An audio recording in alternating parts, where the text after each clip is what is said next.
छोटा अमन 10 साल का दुबला पतला साधारण कपड़े पहने मिट्टी के छोटे घर में टेबल पर धीमी रोशनी वाले दिए के नीचे पढ़ाई कर रहा है।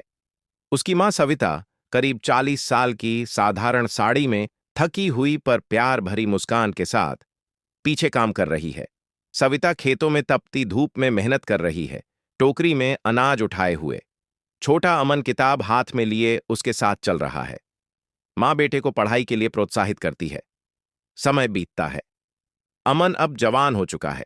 25 साल का, साफ सुथरे फॉर्मल कपड़े, शहर की ऊंची इमारतों के बीच खड़ा है। पीछे गांव की मां अब बूढ़ी हो चुकी, बालों में सफेदी, झुर्रियों वाला चेहरा आंखें देख रही है। गांव में सविता अपने छोटे से कमरे में लालटेन की रोशनी में बैठकर बेटे को चिट्ठियां लिख रही है। मेज पर ढेर सारी पुरानी चिट्ठियां पड़ी हैं।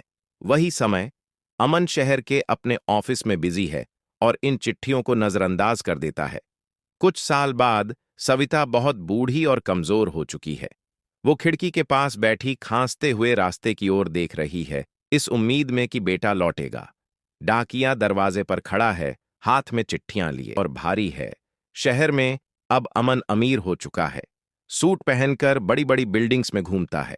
तभी उसे खबर मिलती है कि उसकी मां अब इस दुनिया में नहीं रही। उसका चेहरा आंसुओं और सदमे से भरा हुआ है। अमन गांव लौटता है। मां के पुराने कमरे में बैठकर एक लकड़ी का डिब्बा खोलता है। उसमें सैकड़ों पुरानी चिट्ठियां हैं। रहा है एक चिट्ठी को सीने से लगाकर। कमरे में बस हल्की लालटेन की रोशनी है। गांव में मां की साधारण कब्र के सामने घुटनों पर बैठा है। उसके हाथों में मां की चिट्ठियां हैं। आसमान में डूबता हुआ सूरज